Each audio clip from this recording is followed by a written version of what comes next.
You're listening to the Game Tenants Podcast.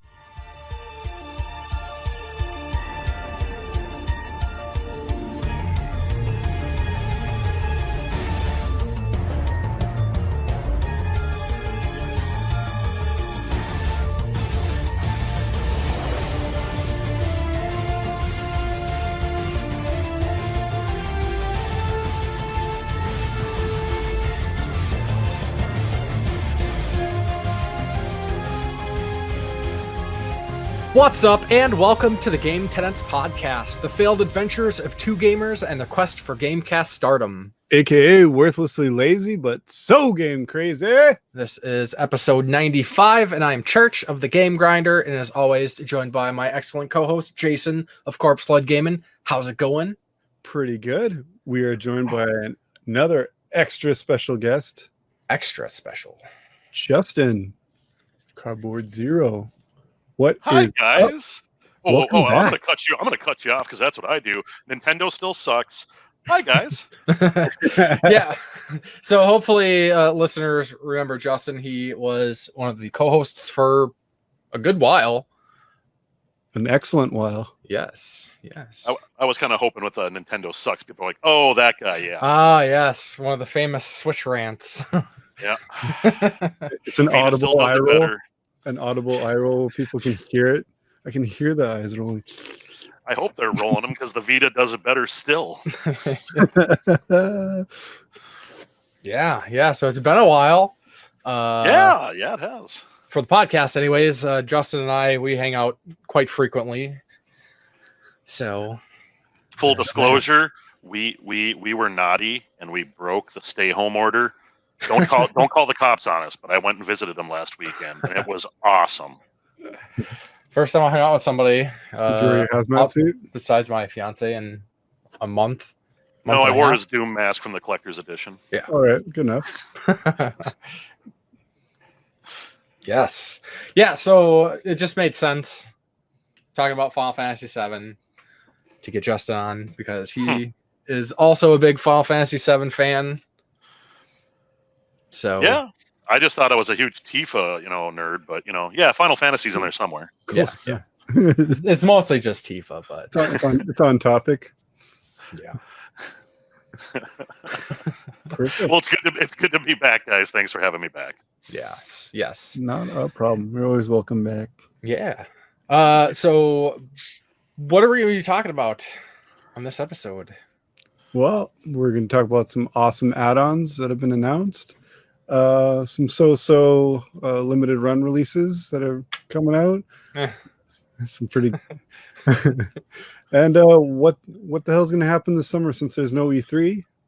And, of course, as already mentioned, we're going to talk about some more Final Fantasy VII.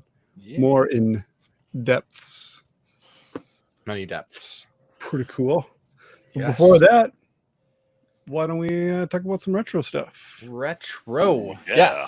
Yes. So last time, Do You Nerd joined us, Tom and Lacey, and Tom talked about Illusion of Gaia. Yeah. Good game. Classic.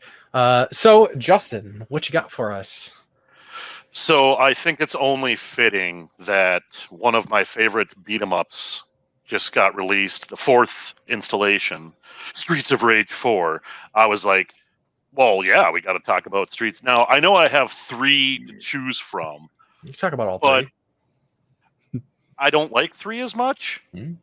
But it has its place. But 2 and 1, mostly 1 because I didn't have a Genesis growing up. It was kind of one of those deals where I had the Super Nintendo, my buddies had Genesis. So of course you'd go to each other's houses like, oh, it's like I don't have these games, so I'm gonna play them. And they're like, dude, those are boring games. I'm like, well, yeah, because you own them. So I grew up with Final Fight because that's all we had on the Super Nintendo was Final Fight, which sucks. Yeah, You you only got Hagar and Cody. You didn't get Guy. Well, It was still fun, Yeah. Very basic. and it was only 1 player too. Yeah. Yeah, boo. Yeah, exactly. And then they fixed it with 2 and 3. So I remember one night spending the night at my buddy's place, and he had rented it. He's like, "Oh, I just happen to have rented this game," and I was like, "What is?" He's like, "Streets of Rage." I'm like, "I don't know what that is." So we popped it in, and I was like, "Oh, this is like Final Fight." And he's like, "I don't know what that is." And I was like, Don't worry. But we it's one of those fond, nostalgic memories of your childhood, or at least my childhood, that I'm like, God, I remember we stayed up all night, like we beat it, and then it's like, well, I want to play as that person, I want to play as the character you were playing, and I think we beat it like 3 times. This is the original Streets of Rage. And it was just, the soundtrack was so good, even though the Genesis has the orchestra of rubber bands for a soundtrack, but I forget the composer. Maybe one of you nerds. Shiro or Rubber Band Man. Yeah, someone will think of the name. Yuzo Koshiro. Yeah, Kenshiro. Yeah. That soundtrack to this day is on my phone, iPod, and computer. Like, if I'm like, I need something to listen to, boom, Streets of Rage soundtrack, and I'm never disappointed. Like, it was so ahead of its time. Hell yeah. My text tone is still guys going, yeah. Yeah. Even the character selection screen, I like that little jazzy.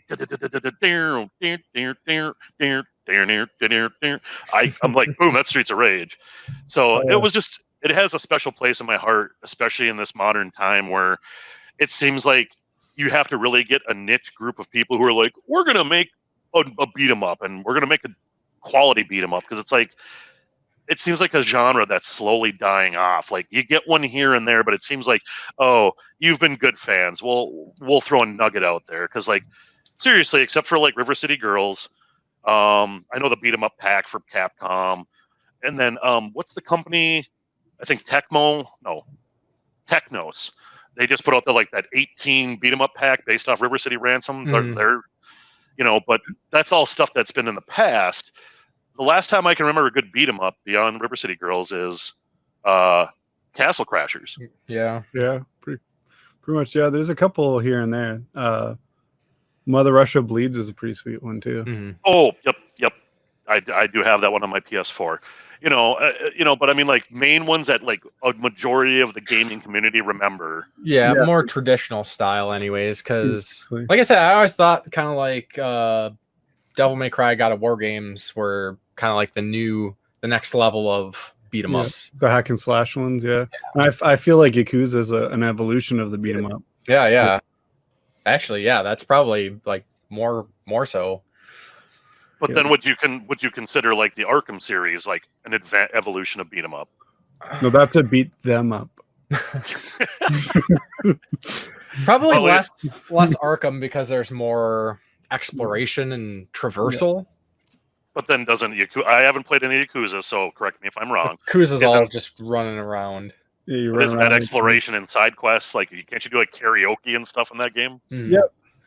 Yeah. It's not straight up just walk around, beat up people, and that's it. There's quite a lot of other stuff. Like, you can go in arcades and play arcade games. You can depending on the game, you can like do karaoke, dance. You can slot car racers, run a cabaret club, run a what the hell's that?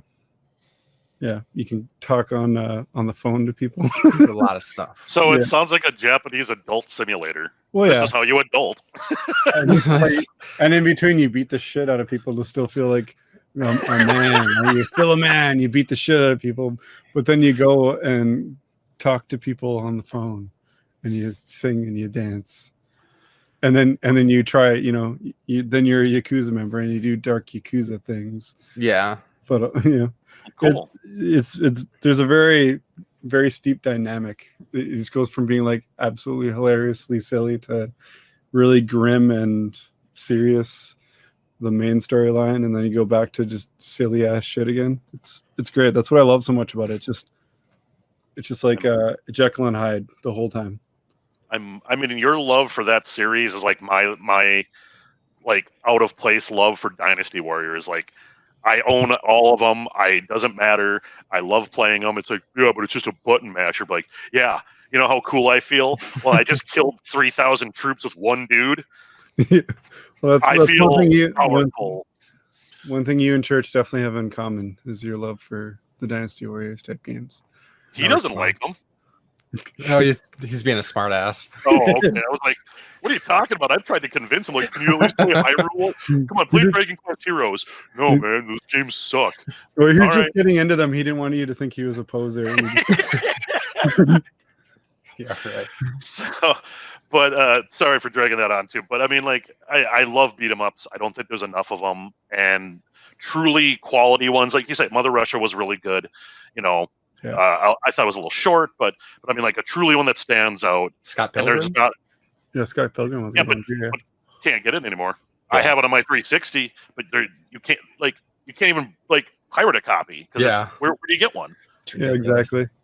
Like, I'm surprised Limited Run hasn't done something. But yes, that was I love Scott Pilgrim. They're God, trying. I have Yeah, classic beat 'em ups are definitely more of a niche game. There's a few out there, but you really got to look for them. And like you said, they don't really support them without bringing out collections of old ones like the Kunio-kun series and all that.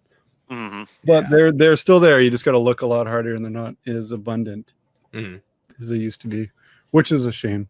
Yeah. I'm sharing that Streets of Rage love. I was so angry when I was just excited about the new Streets of Rage. So I talked to older guys that I knew that around my age that should definitely know what Streets of Rage are.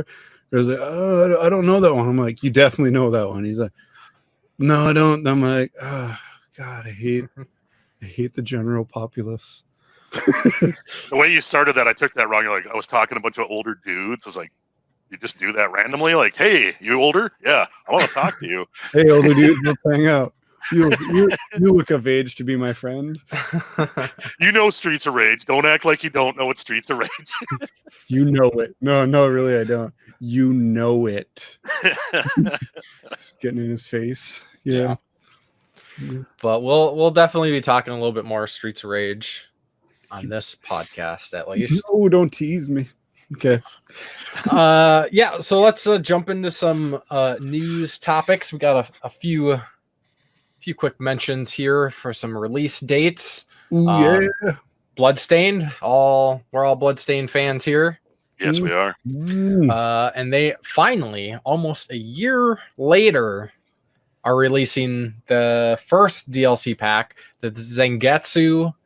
You can play as Zangetsu, and also the randomizer DLC, which are being released on the 7th, which will probably be, the podcast will be out, and so will the DLC at the same time. So if you're just hearing about this, it's available right now. Go get it. Hell yeah. I will be turning on my PS4 after the podcast. Hell yeah. And also about time. Yeah. They're also supposed to be it's been a while now, so I forgot the like nun character. Do you guys remember her name? She was the merchant. Oh, the merch. I don't know her name, but yeah, she's going to be a playable character as well. Nunio-kun. I thought she was going to be just the way the game laid it out. I was like, oh, I'm definitely unlocking her later. And I was actually surprised in the main game when it didn't. Yeah. Or she didn't like jump in to help you at the last battle or something. Yeah. Well, the bad character. No spoilers, I guess, since we're not necessarily talking about Bloodstained. She's Anyways, I'm pretty excited because I've been waiting for this DLC for a while, especially being a backer. I think it's just you. Yeah. We all waiting. Yeah. So it's the first of what? Isn't there supposed to be 3? Yeah. There's a bit. Like there's a bit of DLC coming in. I don't know. As long as they make it good, I can't. Yeah. So do me a favor, since I don't, I fail as a gamer in this aspect. I don't really, if it's not in like my YouTube feed of the people I follow or the groups I follow that talk about games. So So I'm assuming the Zangetsu means you get to play as him through the campaign. Yeah. It's not. From what I read, it wasn't clear if there's going to be different story stuff involved, or if it's just going to kind of be like what they did with like Symphony of the Night. But yeah, you can play through the whole game, start to finish with Zangetsu. Since he's not a shard bearer or whatever, he's going to have different abilities. So, like I said, very similar in ways to how Symphony of the Night did it with like Richter and Maria, even though I never played Maria. So I hope they throw a story element to it just a little bit. That would be good. Instead of just like a different what gameplay you did style in between seeing them or something. Yeah. Yeah. Just to add a little bit more.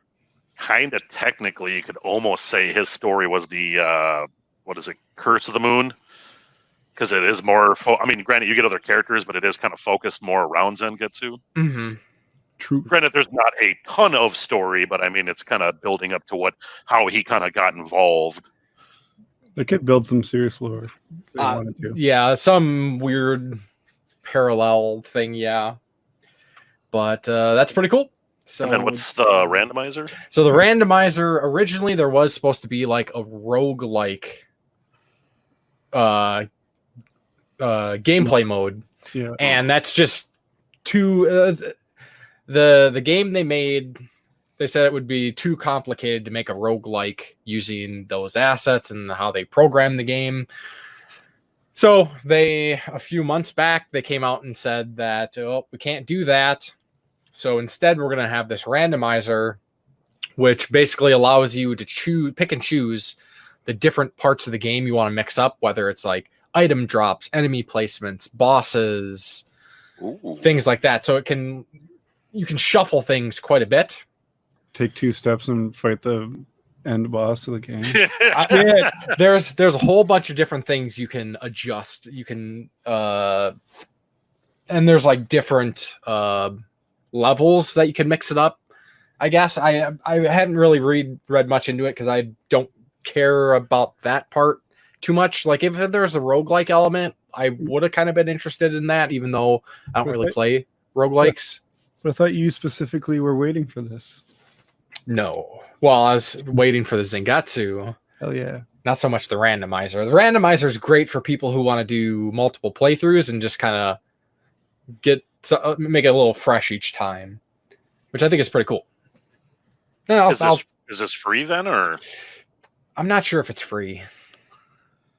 I should be getting it free, but I don't know if I am. Yeah, I kind of dropped the ball because I knew, again, I didn't follow it through its development process on the Kickstarter. So by the time I was like, well, yeah, I got to get me I totally forgot about it. I was like, I need to get me a collector's edition. Oh, never mind. I was way too late to that party. So I was like, I had to get a standard edition. Because I think you could get a collector's edition through the Kickstarter, I believe. Yeah. Yes. Okay. Correct. I was able to snag a backer's sleeve off a copy from EB Games. That's cool. That's as close as I got. So I'm a poser backer. Well, we still got to figure out that. We got to work the thing out with that. The extra stuff you got. The extra stuff, yeah. Which we'll do. Yeah. Yeah, I can't find any info if this is free or not. Hopefully. Because I mean, I love that game, but I mean, if that's like going to be like $15, I'm like, I don't know if I want to pay $15 to play as a different character at that point. I would. I mean, I'm not saying it's not worth it. I just mean like right now with what I got on my plate, it's like $15 to something I may get to in a month or two. I don't know. Yeah. Yeah, fair enough. But it'll be there when I want it, so that's nice. Yeah. Yeah, if it does come out and I end up getting it, I'd probably just open up the Xbox copy and play through it again on the Xbox version. So then, at least I'm unlocking other stuff. Mm-hmm. It could be like a full new experience kind of thing. Yeah. Unless there's some benefit to having already played it on the system. Mm-hmm. But so then I guess moving on, just got a release date for the digital release and a physical pre-order for Shantae and the Seven Sirens. Which, of course, I'm excited. Sort of. I'm trying to temper my expectations with this game just because what it is. What is it? Like a mobile game. They went mobile first, and then it's going to everything else. So, and just looking at some of the assets, I don't know. I got some concerns, but I'm still excited for it. And no Jake Kaufman on the soundtrack, which is like, it's fucked up. Inconceivable. It's fucked up. Fucked up. That's all I can say. Best description, it's fucked up. But the full game is being released on May 28th. Originally, they had like a part of the game available on Apple Arcade, but now we'll have the full game available on everything. And for those who like physical games, Limited Run is doing the standard and collector's edition on May 15th, which will be available for open pre-order for 4 weeks. Woo! So I need to start seeing less people complaining about Limited Run because they're doing a hell of a lot more games with open pre-order now. Like most of the games they're releasing now are open pre-order. Yeah. And everyone's like, grumbling about them. But hey, them and Way Forward got some sort of deal going on, so I entirely expected this. Speaking of that Kunio-kun series, I want them to do a North American version of that right now. Hit them up. Harass them on Twitter. I've mentioned it a few times. So, I mean, to be fair, though, I mean, don't get me wrong. I appreciate what Limited Run Games Company does, but a lot of their collector's editions are literally a snatch and grab for a lot of people. I'm going to buy 2 copies, one that I won't open, and then one I'm going to like scalp on eBay because they do. Yeah, that was a pretty good impression of Church here. Sorry for outing you. I don't resell. No, it doesn't resell though. No, he does not. I do not resell. But yeah, I mean, but now they're doing a lot more open pre-orders, so it's becoming less of a thing to some extent. But the more popular games are the ones that they really need to do the open pre-orders, where like the Streets of Rage 4 Collector's Edition was not open pre-order, and that was a whole weird deal itself. Yeah, it was bullshit because they didn't even announce the Collector's Edition until after months. Months after they did like a standard version and like a limited edition who came in like a larger box with a couple extra goodies. Yeah. But at least they were like, hey, if you get this, if you manage to get the collector's edition, you can contact us and we'll cancel your prior pre-order. So at least they're doing that where I almost expected them to be dicks about it and say, nope, no cancellations. That's how we roll. Because that's what usually they don't allow cancellations. Yeah. That's bullshit. I just wasn't fucking around enough to go do all that. It's really expensive too. It's like but I got it anyways. So yeah. I'm sticking with what I got. I will say it was pretty cool. I mean, like I say, it's easy to sit here and shit on them all day. I could do it all day long. Anybody could. Heck, join their Facebook group. Every time they're like, hey, we're announcing this, it's just like one dude going, cool, I've been waiting for this. And then 20 people going, I have had like 6 games waiting 8 years for them. When am I getting them? It's like, anyways. The one thing I wanted to add to that, I did think it was cool for the Streets of Rage. There was 2 separate like collector's packs. One being you could get the 3-pack of LPs. That was awesome. I was like, ooh, I wish I had a record player. Yeah. So that was the only thing I wanted to add. I thought about it, but I'm trying to curb the vinyls at least because there's a lot of vinyls I'd buy otherwise. And like you, I don't have a record player, nor do I really care that much. I think it's more of the idea of having something unique like that. They are really cool. Because like I have a friend who him and his wife they actually use their modern record player, and he's bought like the Castlevania LPs and the Mondo, the company that does a lot of the mainstreams, like their Symphony of the Night 2-pack LP. Some of the artwork they have in there is beautiful. Yeah, and I didn't even know about that. I would have gotten that one, but it's one of those things where I'm like, oh, I should get these, and then I'm like, would I ever really play them that often? Yeah, for me, vinyls are more just collectibles. Yeah, just a showpiece. Yeah, exactly. I got a few. It's like a collectible comic. You just put it in a bag, and it just sits there and looks delicious. And you download it to be able to listen to it. Mm-hmm. Yeah. Yep. But we got another DLC announcement. Ooh, do tell. So Mortal Kombat 11. The Terminator is finally going to have a rival worthy of battling him in RoboCop. After they have announced the Aftermath add-on, and which is a story DLC. Yeah, story continuation DLC, as well as adding 3 new characters: RoboCop, Shiva, and what's his name? I can't remember his name. Not a very important one. Yeah, he was only obviously. like 1 or 2. So the Malcolm in the Middle thing was a joke? Fusion, yeah. Huey from Malcolm in the Middle isn't in this. Fusion, I honestly thought you were being serious earlier when before the show we were talking a little bit. So I was like, because I mean, at this day and age, I wouldn't be surprised. They're like, this Huey from Malcolm in the Middle. Okay, why not? Yeah, it's a meme that's getting shared around. Yeah, they also are adding friendships into the game, so that's kind of cool. Those are always good for a laugh. Yeah, I feel stupid now. They'd have to have another short character, then they'd have to add Chucky or something. Damn it! Now the whole internet is going to be like, this guy's an idiot. He actually thought Huey from Malcolm in the Middle was going to be. Well, nobody knew until you said it. Well, there you go, world. You're saying it sarcastically. Have fun. Now you know a little bit more about me. He believes everything he reads on the internet. Everything at face value. I just believe it. I don't even care. Yeah. As long as it's not April 1st, believe everything you read on the internet. Yeah, exactly. Yeah.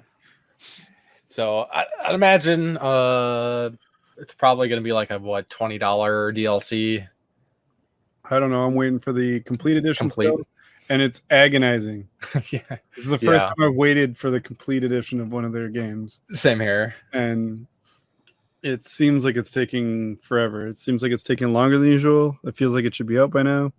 Not just because I want it out by now, but just going by how long it takes for them to get them up for the other ones. So hopefully soon, because I really love the Mortal Kombat games, especially of late. Actually, all the NetherRealm games, the Injustice games are awesome too. Mm-hmm.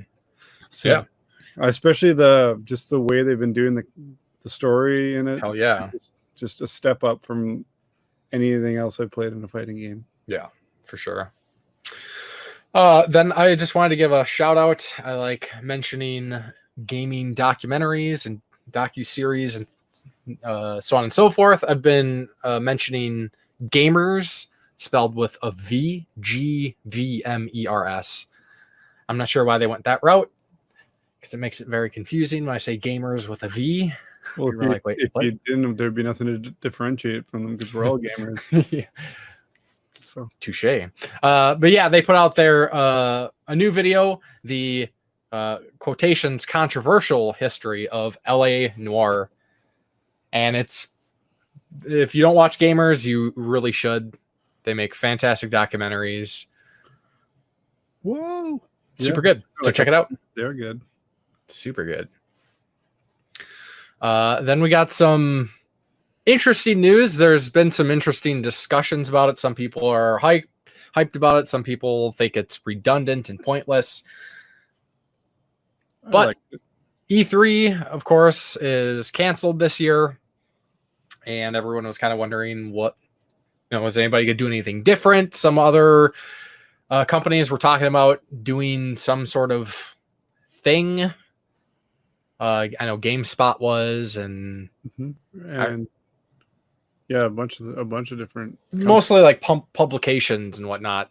Yeah, but then we got Jeff Keighley. Here's a vacuum. Yeah, I mean, they're doing the Summer Game Fest, and they're making it a 4-month thing. So, are they just claiming anything that's announced in that time as part of the same Summer Game Fest? No, I think there's probably going to be a site at some point that's going to be launched. Maybe like a social media campaign of some sort. It's going to be under some sort of umbrella. Mm-hmm. Basically like an aggregate, news aggregate. Mm-hmm. I'm pretty sure it's kicking off tomorrow, actually, as of recording this on the 7th, with the Inside Xbox. They're showing revealing a bunch of stuff like gameplay and stuff on the Talking more about teraflops. Xbox Series X. They're saying gameplay, and that's you know me. That's what I care about. I don't give a shit about the tech as long as it works to play games. Yeah. Let's hope they're not just bragging up the tech like they did when they were announcing the Xbox One, because they're all like, "Look at all the things you can do." Hey, does this thing play games? Sports TV. Sports Does TV. it play games? You can watch TV and you can watch sports. Well, you can do sports pools and this crap. You can Fantasy stream hockey. TV. Yeah. Like they talk so much about sports and TV, live sports and TV. Like, yeah, okay, great. Show us games. That's what counts. But yeah, I think I don't know. I don't see any issues with the Summer Game Fest. I think can be kind of convenient because you don't have to search around for game news. And this will be a good way for all these companies to announce their stuff and kind of all get it in one place. And then people can, get some more eyes on it. I'd imagine there's going to be advertisers getting involved, which probably will enable some smaller publishers or indie folks who probably wouldn't get the extra coverage to be able to get a little bit more exposure. Yeah, it looks pretty cool. And speaking of Xbox, they announced this new thing. Did you see last week? The Project Oris? I did not. Oh, well, you have not been keeping up with my social media accounts, sir. Yeah, it's like this thing. It looks like it was kind of confusing at first because it looked like another Xbox, but it's like this projector, sound bar, like media station thing that you can like has an Xbox controller, like a fancy Xbox controller with like one of those recessed D-pads and stuff on it. It looks really cool, but do you hear about this, Justin? No, I have not. Yeah, I forgot I was going to mention it to talk about until we were talking about all the stuff that they were mentioning at this thing. They just released a trailer last week out of nowhere, and yeah, I'm not sure if you can. I'm sure you can play some kind of games on it, but it's like this all-in-one media center thing, and it looks pretty cool. But I'm waiting to see like a price point on it. I don't know if it's not. It seems like something that I'd really like to have in my garage. Honestly, if it's a projector, it's a projector. It's probably not going to be cheap. Oh yeah, I doubt it. It's an Xbox thing, but yeah, it's got like. If this is the same controller that the Series X is going to use, I don't know how I feel about that D-pad. It's one of those I'd have to try it out things. But yeah, it looks really cool. Definitely check into it. It's Project Oris, ORIS. It's, yeah, I don't know. I'm reserving. I don't really go off the first trailer of things because if I did that, then I would think I'd still think the Kinect is going to be the coolest thing in the whole world. But yeah, Well, take it from a guy who takes everything at face value. It's going to be great. It's going to be the most amazing thing and most used thing in my house. I can't think of anything that's cooler than that. So I am. I can think of something cooler than that. Final Fantasy VII Remake. Oh, that is definitely that's a hell. Definitely cooler. That might be the best transition in the world. I think it is. Because you said it, so I have to believe it. Yeah. So yeah, we talked a little bit about. Well, I talked a little bit about Final Fantasy VII last time. Because Jason, you just got started. I had just beaten it, and this guy Tom did a podcast by himself last week. Yeah. The hell? And Tom was, I think he was like halfway at that point. But yeah, so we didn't talk any story stuff. You've since beat the game. I think Justin beat it before I did. Yes, I did, because I'm cool. You binged it like a madman. Which that's what I did. Well, if any of the viewers remember me, it'd be like, "What are you playing this week?" Final Fantasy 14. Yeah. A month later, what are you playing this week? Final Fantasy 14. A year and a half later. Final Fantasy 14. The same pre-recorded soundbite if you sang that. Pretty much. You might as well just clip it and. Hey, for any of you been wondering what Cardboard's been up to, playing Final Fantasy 14. I mean, to your credit, you do play a lot of other games too. I've really started to finally break away. I mean, and believe you me, guys, I have tons and tons of stuff on my shelf that I haven't even opened. Like branching from Final 14, my raid team that I raid with, like half of them they bought the PS5 or PS5 Persona 5, that Royale edition that they just released. Mm-hmm. I originally bought Persona 5, but I got the cool like comic book edition or whatever, where it just comes with a steel tin. Mm-hmm. And then they're like, half my group's like, we're gonna play this, and I'm like, yeah, I should play that too. I had to open the cellophane. They're playing Royal, and you're gonna play non-Royal. I'm not buying the game twice. I'm sorry. Crown Royal. The Royal Edition just has an extra character and some added stuff. So I'm like, because I asked the guys, I'm like, am I missing anything? They're like core story wise, no. They're just adding things and whatever. So I wouldn't even know what they added anyway.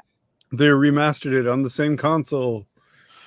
And that's why I say, like, it's really hard for me to want to buy the game. You know, they're like, you should get the Royal. I'm like, but I already paid $60 brand new for this. It's my fault I didn't play it, but I'm not going to give them another $60 to go, cool, I just spent $100 and some plus tax, and I don't know why. Mm-hmm. Yeah, and like, especially if you play it and you're like, oh, I don't like this. Exactly. And I double dipped on it. So, actually, I recently just got it on PS3 also. I didn't even realize it was on PS3, but someone was selling it locally pretty cheap. So nice score. Whatever. Yeah. I didn't even know. I thought it was a PS4 only. Yeah, I saw it in a GameStop one time, and I was like, huh.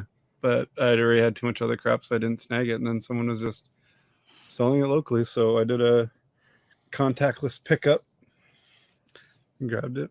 Yeah, it's pretty cool. Nice. I mean, I still haven't played my PS4 copy either, so I don't know what I'm doing in my life. Yeah.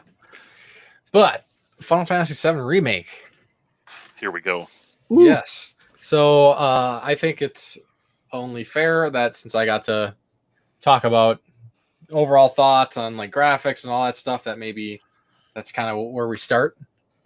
Yeah.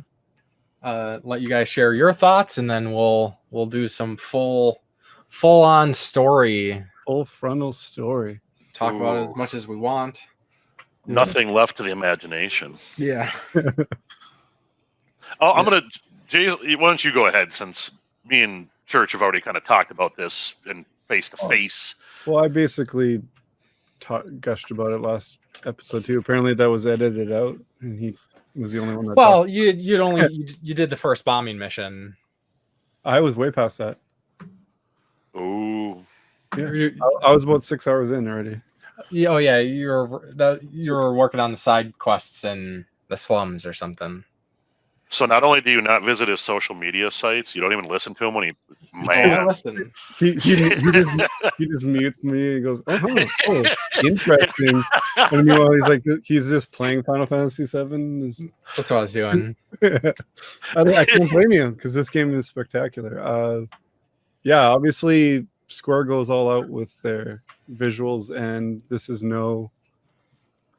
Well, I wouldn't necessarily say Square goes all out, but they definitely did with Final Fantasy. They always do.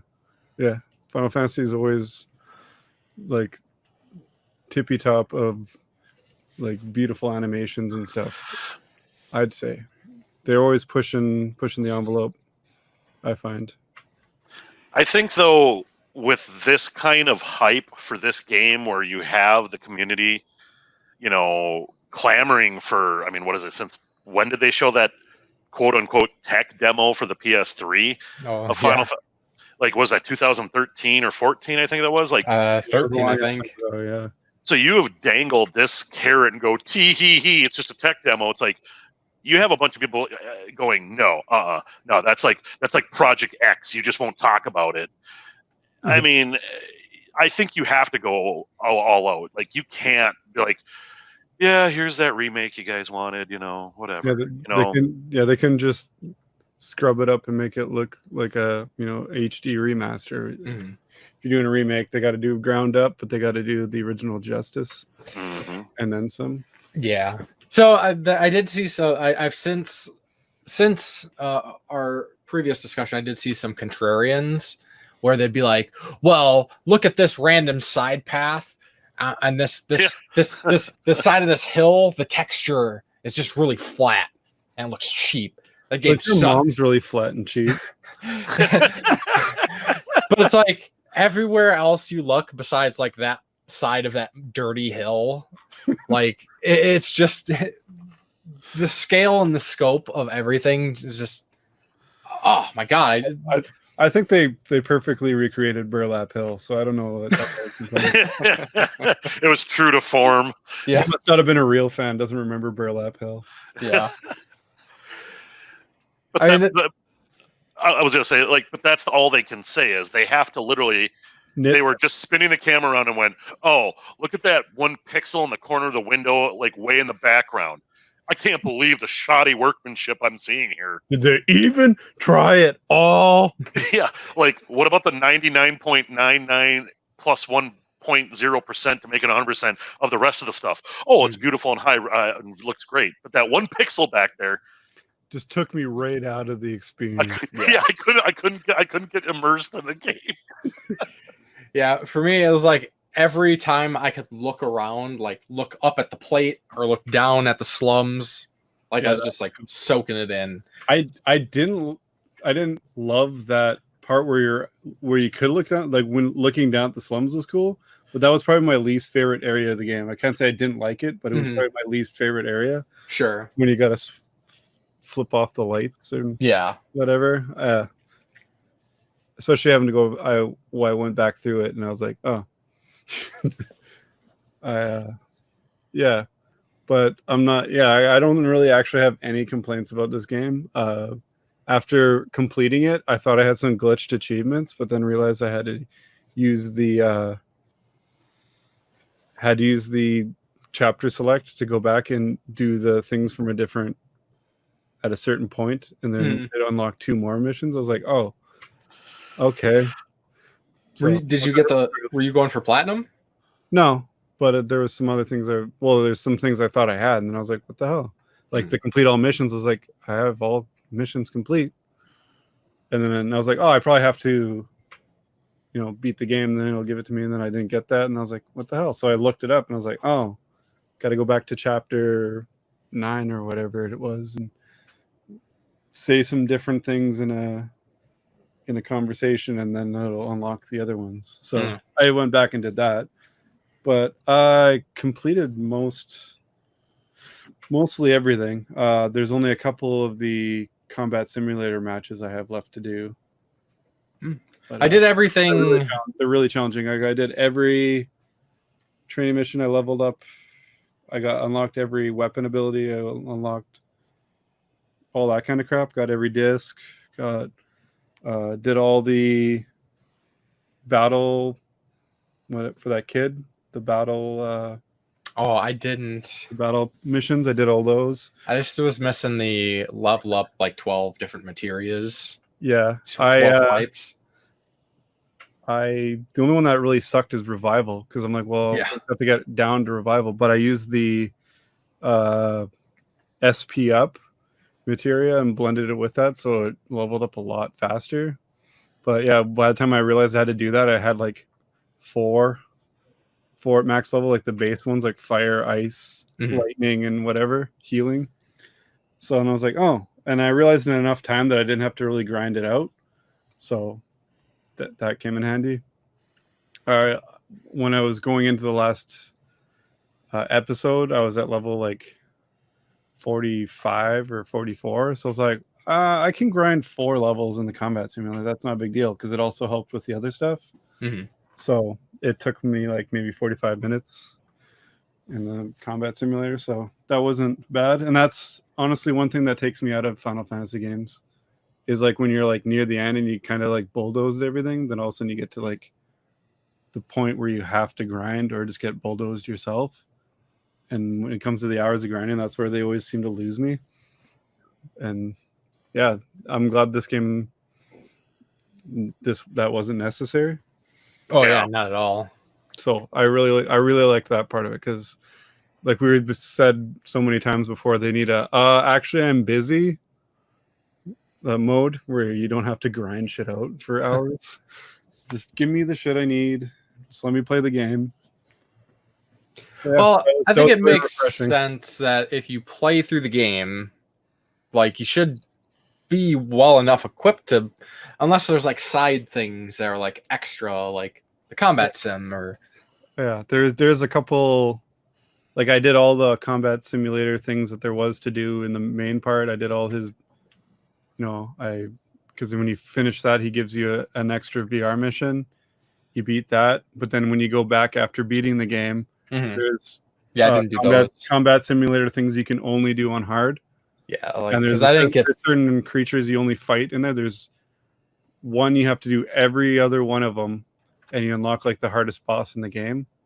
And then there's also a one called the Legendary Beasts, I believe, where that's one of the only times you fight. What's it called? Behemoth. I remember. No, the Behemoth's in there, but there's another one. Bahamut? No, it's fuck. There's a trophy tied to just beating one of them. I can't remember what it's called. It's a stinky fucking moss thing. Oh, Marlboro. Yeah, Marlboro. Yeah, I was trying to think what there's cigarettes named after it. Yeah, that thing. When you said stinky, I'm like, oh, bad breath. Yeah, Marlboro. Yeah, because if I can only get through the first 4 parts of that, and then I like was so low down from fighting the other ones that it just like killed us right away. So were you using prayer and chakras?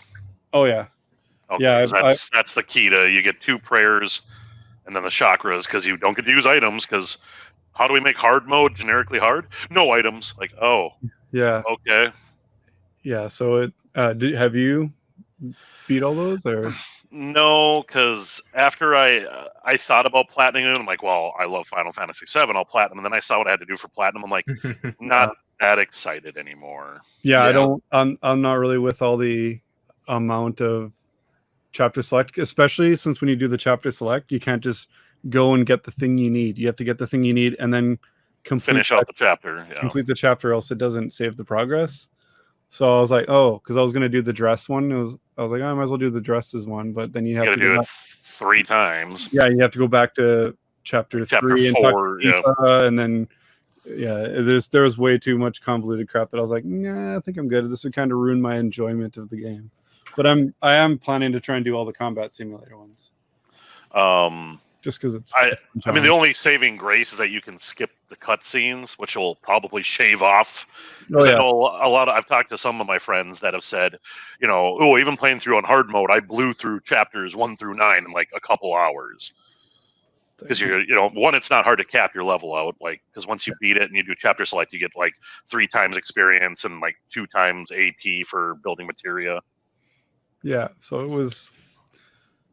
Yeah, I wish I knew that before I just like grinded that little bit of it, but like I said, it didn't take long to do that anyway. Mm-hmm. Yeah, the revival one was a real pain in the ass because I was like, how am I leveling this up when I don't even use it that much? Like once or twice here and there, but yeah.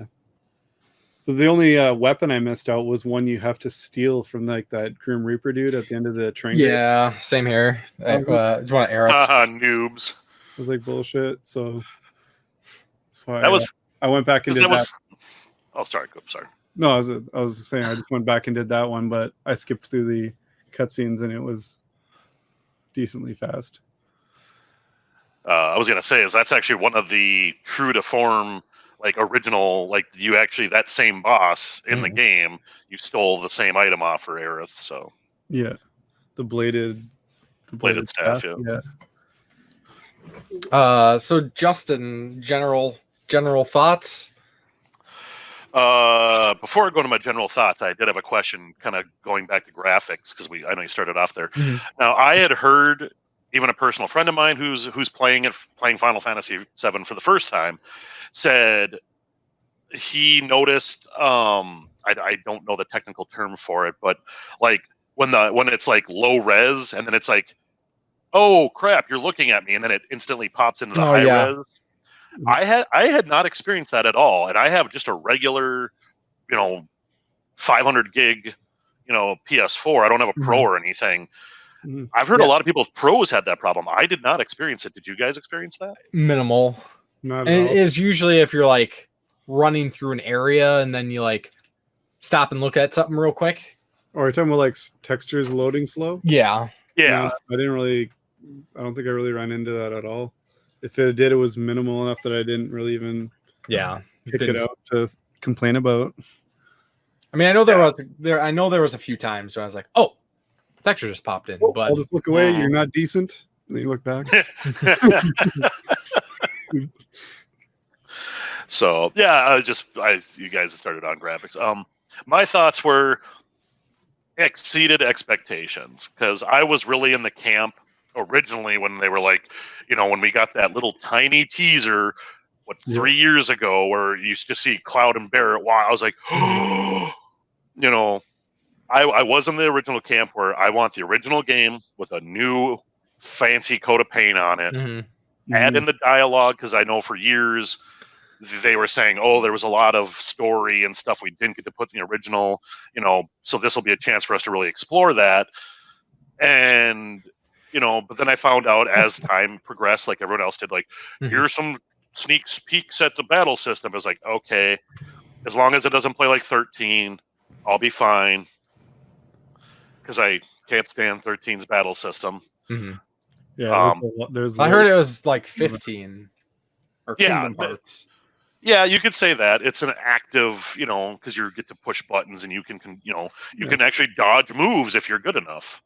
Yeah, it's not just you get hit because we're trying to simulate real time things going on here. More of the kind of the action RPG approach. Exactly.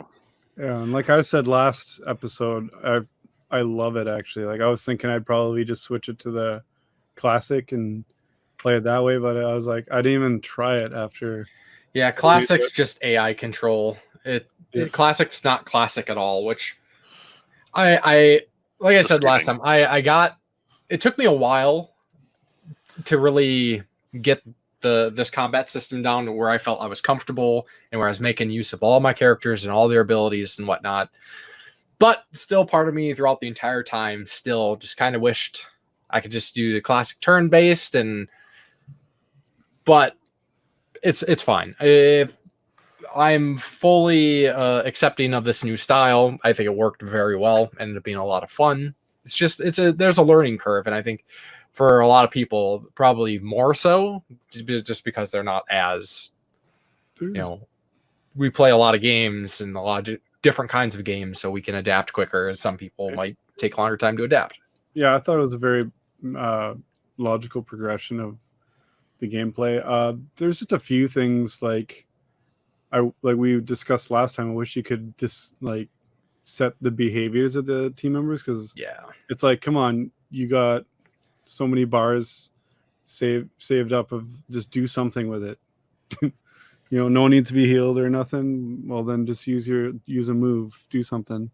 That's what I found a little annoying, was just having to be like, all right, well, that person's all charged up and they're not doing jack shit with it. They're barely even using anything, Which is funny because I switched to Barrett and was like, do whatever his 2-bar move is. And it's funny because then you got a game like Trials of Mana, for instance, where you can actually set the character strategies to say, hey, go ahead and use magic powers, but don't use it if you drop below 50% MP, or use your class abilities, even though they don't constantly do it, but they'll do them a heck of a lot more than like what they were doing in 7. The fact that they wouldn't do anything. I found it more of a pain in the ass that I just had to keep switching to Tifa when a battle started, because I just liked fighting as her so much better. And she was a lot of fun. Her Star Strike, it like kicks everything's ass. Oh god, yeah. I was just using that on everything. So when especially when I'd be switching to someone else, I'd be like, Tifa, do that shit. Like have to go back and use the trigger to get her to do it or something. But yeah, it was. Yeah, when I was like, oh, it's time to get serious. Like, yeah, I'd always switch over to Tifa because that with her, I forget exactly what it's called, the charge up where you can charge up her power attack to the different levels. Yeah. Oh yeah. The doing that. Relentless Force or something. Yeah, it was interesting. This game's so good. Yeah. What was that thing called again? What was the guy's name with the spiky hair and the big sword? God, I feel like I just played this game. It's on the tip of my tongue. Yeah.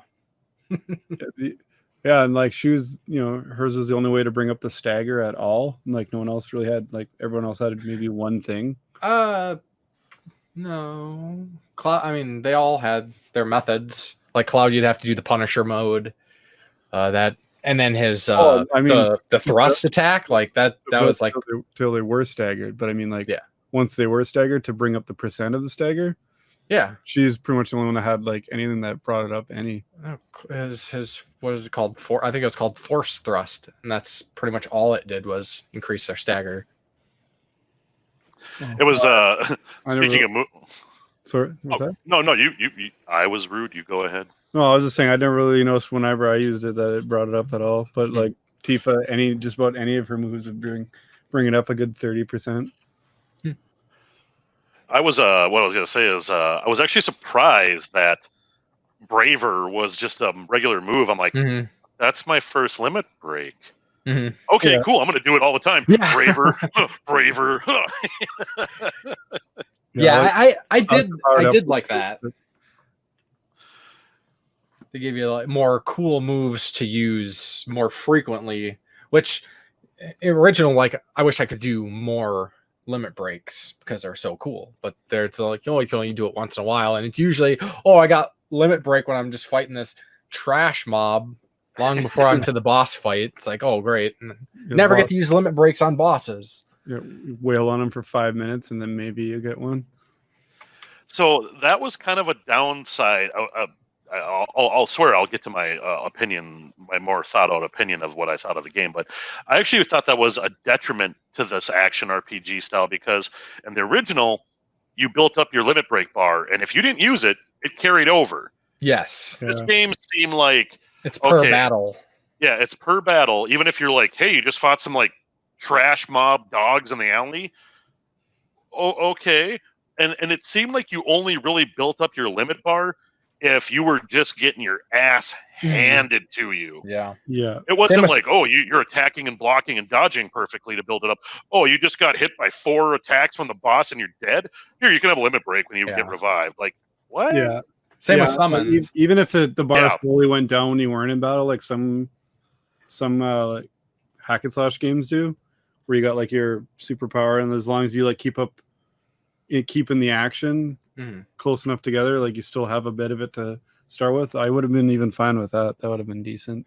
Yeah, but I mean it kind of worked out at the same time too, though, because you weren't necessarily getting limit breaks and summon opportunities for the trash mobs. That was usually during the tougher boss fights and tougher enemy fights that it would just kind of like trigger a lot of times. Which I was like, oh, okay, that's nice.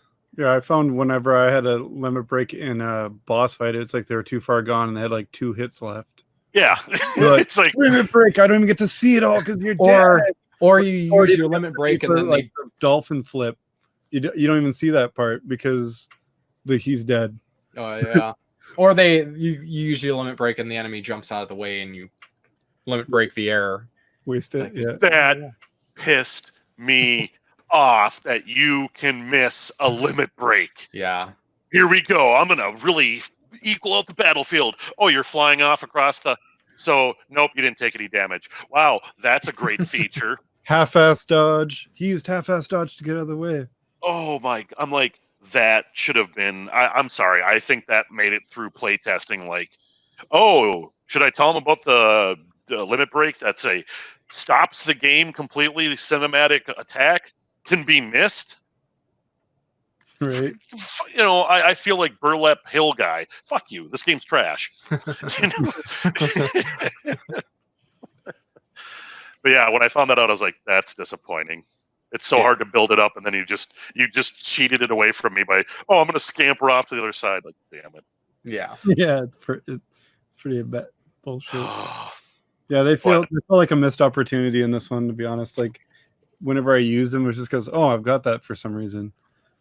Yeah. And then when I actually need it, it's like, no, I'd use my other cool powers, and they do more effect. They'd have more effect anyway.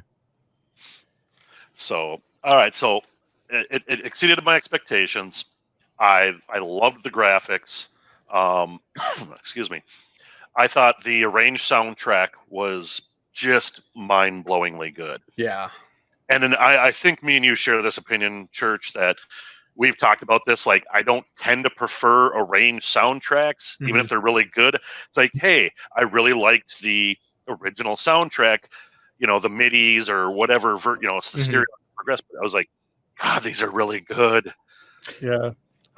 Because they did a blend of styles, I think is really, like, if they did all orchestral, like, it would have been disappointing for me, because orchestral works for some songs well, but other songs I don't think orchestral works at all. And they kind of threw, like, we got like an orchestral version of a song, then we got like a rock or like metal version of a song, and then we got kind of like a old timey radio jingle version of the song. Like, there's like 3 versions of every song. Yeah, like we mentioned this in the last episode too. Yeah. Like, they had different versions of people's themes and stuff too to suit different situations. So like it wasn't just glaring like, okay, sure, we'll play this high energy theme in this like sullen moment. It was, and they didn't. Yeah, like I said, if it was all orchestral, like some small thing would have felt like it was supposed to be some huge moment because of the orchestral part. You'd be like, all right, I didn't realize it was that epic. I just got a new materia, but okay. Like shit like that. Yeah. I thought more Cloud interaction this time around because, hearing other people's opinions that I've interacted with, a lot of people thought that, okay, good, this really felt actually surrounding Cloud, and Cloud's the main, he's the main character, but honestly, in the original 7, that didn't really feel like it until way later. This one, it really like, okay, good, we're really seeing how people are affected by Cloud, what he says, or when he's being an edgelord. Like, that was really cool. And he's like, huh, like, that's it? You're just going to give a huh? Yeah.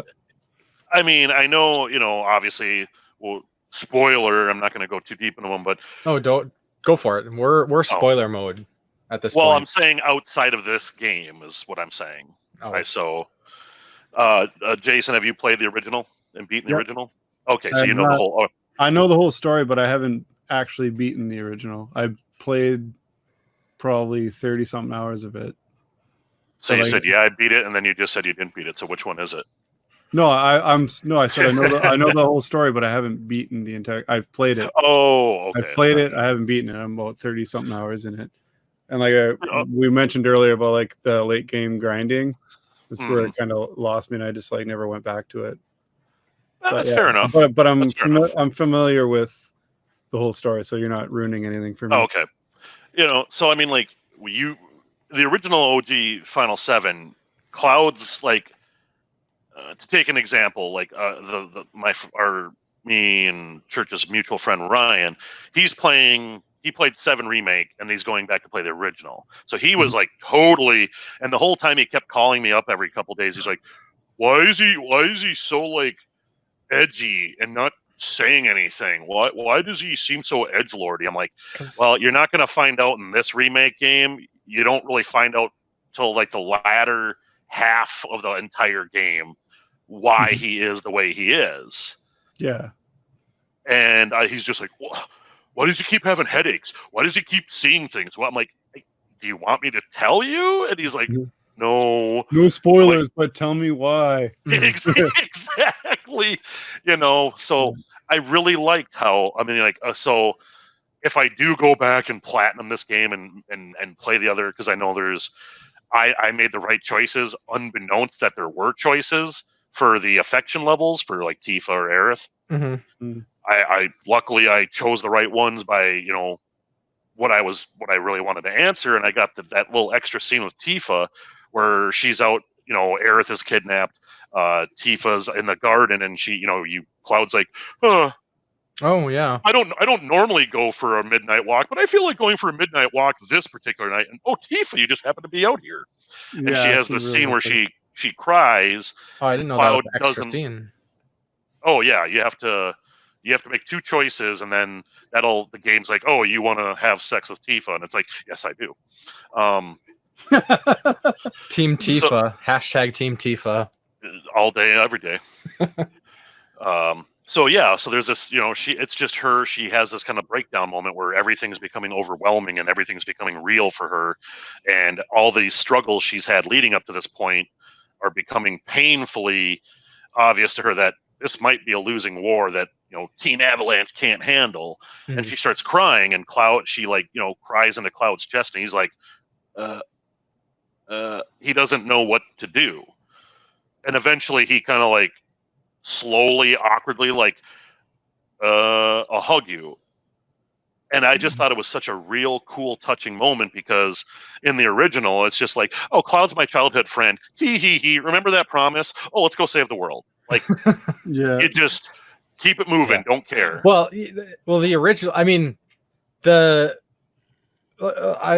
said this before, but it's like, now it seems like the original is the abridged version. It really does. It's just bam, bam, bam. It's just skipping through all the story beats. It, I wouldn't say Remake doesn't respect your time, but the original, it was almost like, kind of like what made Chrono Trigger especially stand out, is that it really respected your time and just kind of kept you going and on task a lot. Of course, there's a lot of side things you can do in original 7. And like I said, I'm not saying Remake doesn't respect their time. There are a few kind of time wasty moments that kind of slow down the pace, but nothing's egregious. So it's like, oh, run around and get me these 68 ingredients for something. But I was shocked in how they took 6.5 hours is what, like I said, it took me to get through Midgar section in original, and turn that into 45 hours, and just everything was so expanded, and it was just so goddamn good. Yeah, well, like I said though, nothing felt like it was just everything's got side quests, but none of them felt like I said, like a time wasty padded bullshit. The little for no reason side things, any of the ones that were pointless were 3 minutes and you're done it. It's oh, go and beat this thing up, you're good. But there wasn't just an annoying, there wasn't a point where I was like, okay, can I be done this so I can progress the story kind of thing. It was all, it all felt like, oh, it matters, it's fleshing out this, it's not just fetch quest bullshit. I will disagree with you, Church, due to the fact is, I hear people say that a lot about Chrono Trigger and other certain games. Obviously, it respected your time. And I think the first time I heard a reviewer say that, all I could think of, and even when you said it now, all I can think of is, yeah, but what's everyone's good but complaint about Chrono Trigger? Wasn't long enough. Should have been more. I want more. Oh, I think it's... You can't say it respects your time and then go, but I want more. I think it was spot on. That's because Chrono Trigger, everything you did in the game, whether it's story beat or some of the side things you can do, all had purpose. It wasn't nothing you did was just a thing. Go get my cat out of the tree. Here's 500 gold. Thanks. Yeah, it wasn't pointless. Yeah. It all kind of connected to everything. It made it more, it was all world building, or it wasn't in there. True, but I just mean it's one of those things where if it's that, I don't think, unless you have some online troll saying it, I don't think I've heard anybody who's played Chrono Trigger who even remotely enjoys RPGs or JRPGs really ever come down hard on Chrono Trigger and be like, I thought it sucked. Fight, you don't like my opinion? Fight me, bro. Somebody find something good in Chrono Trigger. from it was okay to, oh my god, I would buy a collector's edition if there was one. Kind of, it's universally lauded as like, I think the best RPG ever made. Wasn't Captain Algebra not like it? I think, or was that Secret of Mana? Maybe. I don't know. I thought there was one like universally loved game that he was hating, and I was like, there's always a contrarian. Yeah. And that's, like I say, most of the time it's somebody just being like, oh, everyone likes that, I'm gonna dump on it. Like, yeah, I think he. Sorry, I didn't mean to cut you off. No, you're fine. Go. I think he was also saying though he's not a big fan of the genre, but he wanted to check it out because I think that was like the point he was making. Like, I don't care for it, but I understand why other people do. It's just not my thing. Mm-hmm. And I've tried on several occasions. They're like, all right, well, it's not for you. But I mean, I'm not trying to sit here and pluck the cords of Chrono Trigger. I mean, most people who've played it just know, it goes down smooth. So it's for you, or you haven't played it, basically. Exactly. And but so in terms of like the original Final Fantasy VII doesn't respect. Well, if we want to talk about games that respect your time in the JRPG category, that list is going to be few and far between, with probably less than 5 entries on it. Because I mean, especially from the golden years of the PS1 era RPGs, like Persona is like 100. Almost every Persona game is like 100 hours plus. The Breath of Fires and Final Fantasies. These are all games that clock in anywhere from like 50 to 70 hours, and that's just the standard gameplay. Well, not saying a long game can't respect your time. That's not what I'm saying at all. I'm saying there's not just a ton of pointless bullshit. Not endless grinding, tons of just backtracking. Like that's always a huge hit I'll put on the Tales of games. Is they love making you backtrack. Yeah. Well, it's easy because it's less development time, because it's like, oh, okay, how do we stretch this out another 10 hours? Have them have to go back through this part, and then we'll change things up. Like, oh, this path that you took 40 hours ago is now blocked because something's changed, so now you have to go this way. It's good to use the same assets, so it's kind of a cheap move. I agree. It's not the best design, but it can work, though. I mean, a lot of popular series do that, and it can work out fine if it's done well. Especially if they change the area when you go back to it. It's not like I still know where every single thing is, and there's ways to do it right. Yeah, I totally agree with that. So, otherwise than that, I mean, I don't want to sound like just another bandwagon guy. So good, nothing bad about it. It was so great. But I mean, it was. It really, like, I hear, other reviewers I've listened to say their pieces and their thoughts, and everyone's literally like, I had expectations. I was prepared to be a little bit let down. Everyone's pleasantly surprised. A couple of the RPG groups I'm in, there were a bunch of haters because it's popular. I don't want my Final Fantasy being all action RPG. Like, as Church would say, the detractors and the naysayers. And half of these same people, once it came out, well, everyone's playing it, so I should. It's pretty good. It's okay. Like, yeah, you love it and you know it.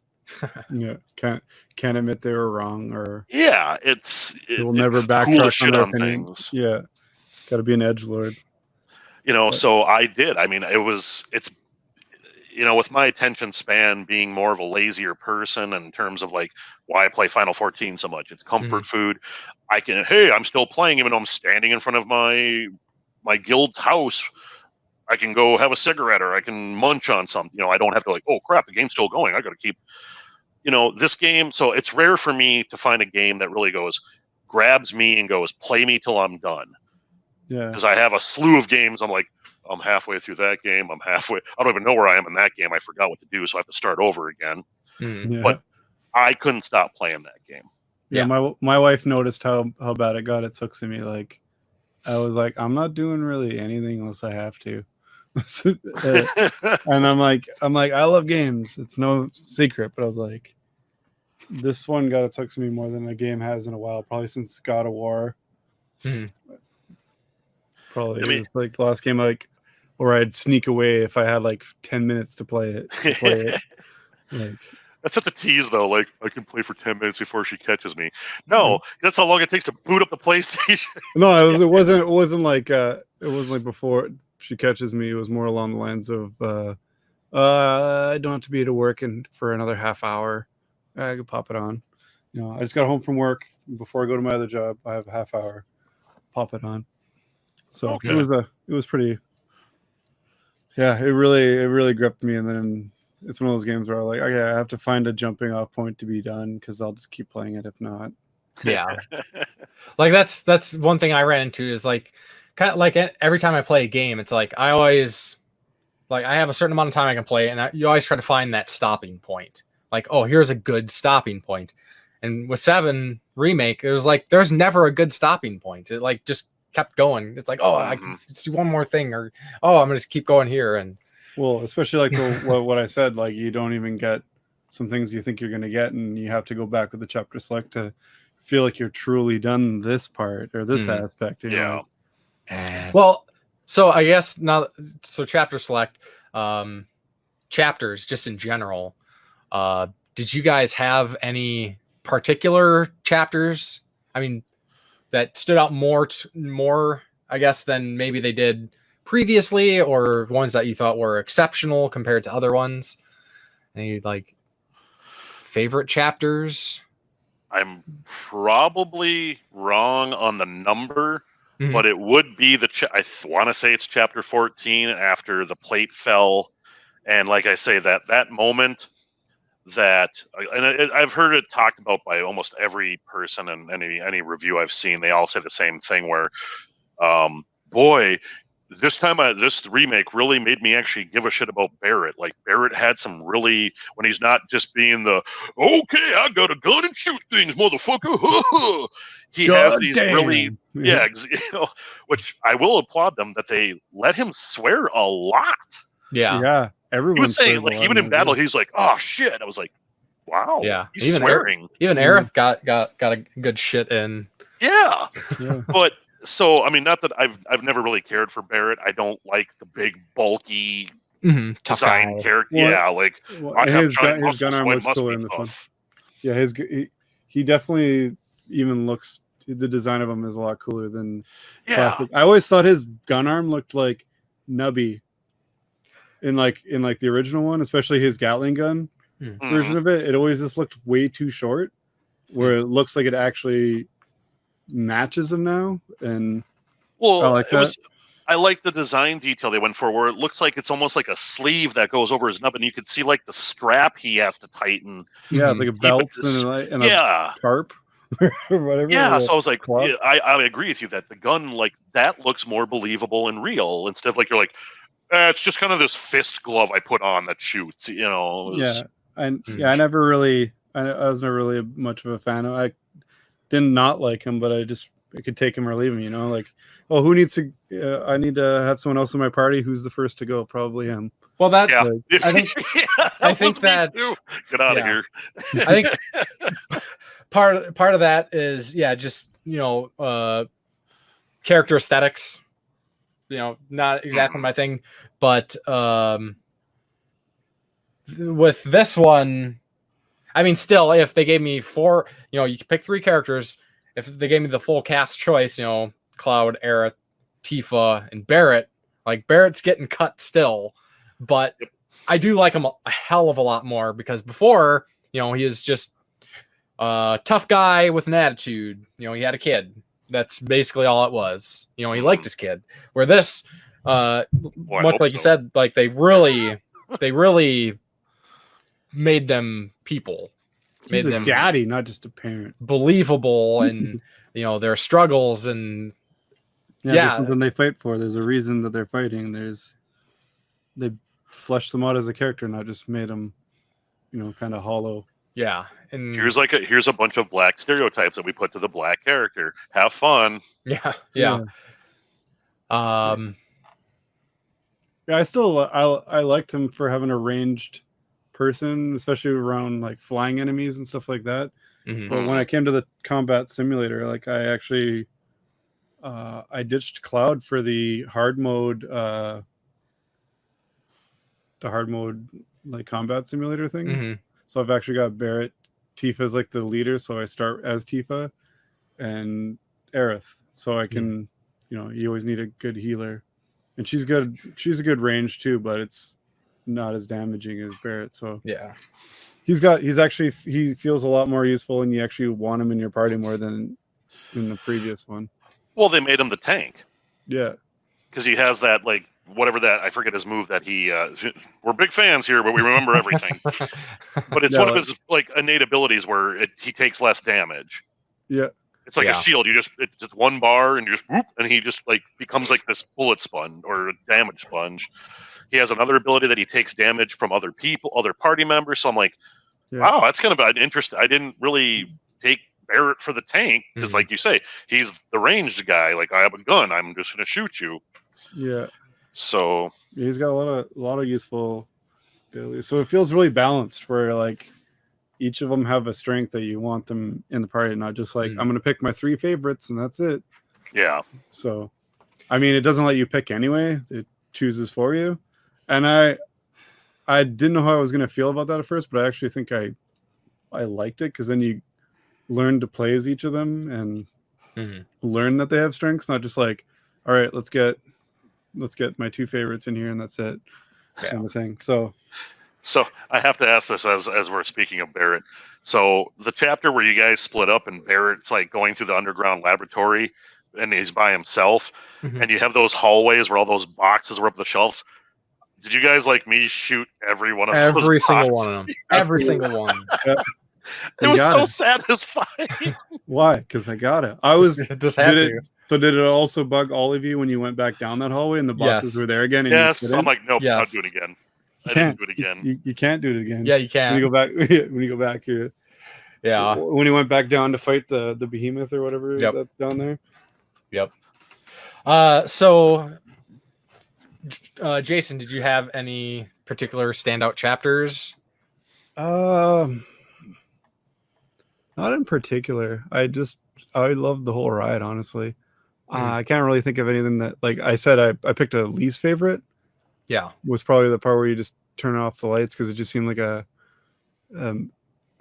trying to be amazed. I didn't get lost, but it felt like that's what it was trying to do, like be amazed to you. I was fine with that, mostly because of the conversations kind of kept me going with that. Yeah, well, I like I said, I didn't hate any of the game, but I could have took that or left it. But yeah, not really a favorite. Okay. One, maybe, I don't know. I maybe liked the beginning of the Shinra building, because then you just fighting those giant groups of guys. That was fun. But I just, beginning to end, I really loved it. And one thing I was kind of worried about, well, not really worried about, but I was kind of wary of, was the things that I was trying to look at it from the outside looking in, of someone new to the series, that's never played the original. There's a few things I think are just gonna confuse the hell out of people. Oh yeah. It's by far, I mean even people who have played the original, there's some things that might confuse them. But there's just random stuff like Kate Sith showing up randomly out of nowhere. Sure. Was this, if I didn't know who she was, I'd be like, who the hell's that? And all those people just got to keep in mind that this is just a small piece of the whole story. They just gotta wait and be patient. And I honestly feel really bad for the people that think that it's just going to be to be continued, and that's the whole thing. Oh, you're not even getting a whole game. I just want to laugh at them and but you can't really. I feel this ended like a lot of movies do, where it sets up for a sequel. I felt like I got a whole story, and then oh man, they left it open for a sequel. That's how I feel, more than just I feel like I played the first chapter of something. Yeah, for sure. So I don't feel like I played 2 levels of a game and then I'm like, cool. Well, it wasn't worth my money. I feel bad for the people who are waiting. Yeah. It's oh, well, I'm just gonna wait for the whole thing to come out and then get it all in one thing and only buy it once. I'm like, oh no, bud. Yeah. I was really shocked at how many veterans didn't look into this, and they're like, wait, this isn't the full game?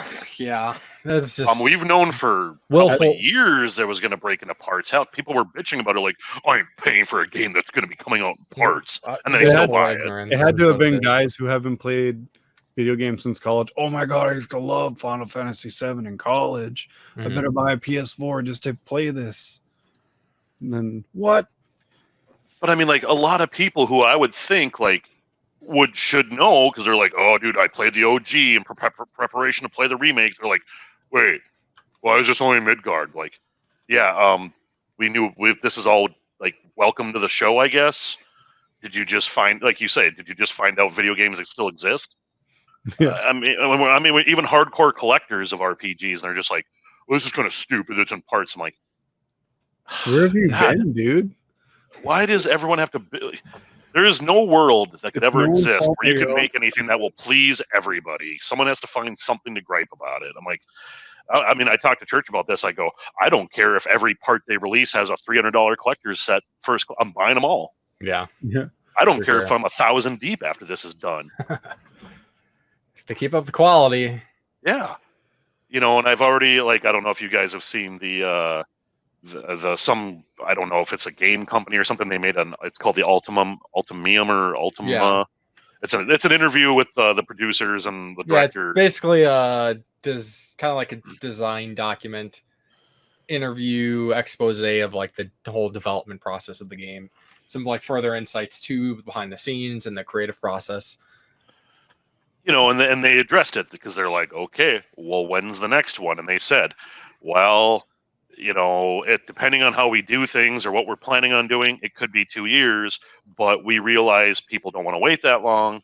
So we're shooting for 2 years being the max. It could go over that. So anywhere from a year to 2 years for the next part. Honestly, do not care. I don't want them to. Exactly. Exactly. I'd rather not have them set a date and be like, oops, pushing it back like this one. Like, yeah, sure, everyone's hyped and they're going to bug you about it. Tune them out and just do as good a job as you did on this, or even, dare I say, better. Like, that's all we want. I'm fine with paying $80 a game. I mean, they're Canadian prices, $60 a game for each volume that comes out. Oh, you're not even getting the whole game. Play this one and tell me it's not a whole game. Yeah, exactly. Yep. You'll pay $60 for a game that's 8 hours long and you beat it. That's really, you know what I mean? Like, it just makes no sense. Like, it's fully worth my money. I don't feel, before I even getting the first class edition, I feel like it's worth every penny. So I don't know what the complaint is. Yeah. So I guess to jumping back to the chapters, for me, even though, like I said before, I'm really hashtag Team Tifa, I really, I mean, I enjoyed all the character building that they did, but in the original, like, Aerith in the original was supposed to be like, you know, the game was really pushing you to be like, oh, it's all about Aerith. Like, she's the love interest, and I think they did a really good job of making her into like kind of like a unique special character and building the bond between her and Cloud, like right after he was introduced to her, when you're kind of climbing through the Sector 6 slums. Just the conversations, like, it was great. Like, I really like what they did with Aerith in this game, and that was one of my more favorite chapters. Was just the dialogue and the character building between them, and of course the Shinra stuff. Or Shinra building, climbing the stairs. Absolutely loved. Some people I saw people complain about that who didn't know about the stairs, where you can actually, for anybody who's maybe you don't know, when you get to the Shinra building, you have the opportunity to either take the stairs or the elevator. Same with the original. I take the stairs. I like the conversations. The original had some pretty funny moments, and as the characters are complaining, and they just really added more to that. They make you climb 60 floors and your characters are running up, and then they slowly start getting slower and slower, and Barrett's just going on and on and on the whole time. I just love it, absolutely love it. We didn't have the great Tifa quote, which of course they were going to remove that, where Barrett's complaining in the original, and Tifa says, "Would you stop acting like a retard and climb?" And then she also like freaked out because she realized everybody could see up her skirt in the original. So she was like, "Oh, wait, I'm going to run up a few extra floors and then continue." Where this one, of course, she has the shorts on. So it's not like a pervy thing. How'd you know? And you can see all the time. She isn't a short skirt, like kicking shit constantly. So, but I think kind of for the sake of time, we're probably going to have to wrap up Final Fantasy discussion here. So any other final thoughts? I know we could probably make like a whole podcast just talking about like the ending and all that stuff, but we don't got time for it. My last thoughts on that would be, if you were anybody listening to this, if you're on the fence, play it. I don't care if you have to borrow it from a friend. If you don't have a friend in town who has it, borrow it from someone off the internet. I don't care. Gamefly. Is that still a thing? It is. Yeah. Holy crap! Yeah. I thought they went out of business like before I was born. Yeah, Ryan on the Game Deflators, he uses Gamefly. Still, Yeah. That's cool. They still operate. I honestly thought I had heard something that they were going under, and Well, they were until he's their only customer. they're like, we can't close down. We still have a customer. Yeah. Yeah. But then my final thoughts for like the ending was, there's a lot going on in the ending, and if you have never played, sorry if you've heard spoilers, but for the veterans who are like, wait, what the fuck's going on here? Are you telling me there's a chance? And me and Church have talked about this. Fundamentally, I think they're just trying to fuck with us and think certain story points can change, meaning Aerith dying, and other various things. You know, I know a lot of people have like The person not being dead. Yeah, exactly. Which that scene didn't change. A lot of people said, "Oh, so he's alive." I'm like, no, that scene was original. Like, I think it was even from Crisis Core, where before he finally gives up, he carries Cloud to where he kind of like, here, stay here, buddy. So I'm like, that's not out of place. Why do they think that's anyway? I think what they're doing is they're going to rickroll us. They're what is this? As Red 13 says, this is what will happen if we fail here today, or what Cloud is seeing. And I don't believe that, because it's the whole. I'm sorry. Who's the guy who does the Kingdom Hearts series? Who's doing this now? Tetsuya Nakamura. Yeah. Right.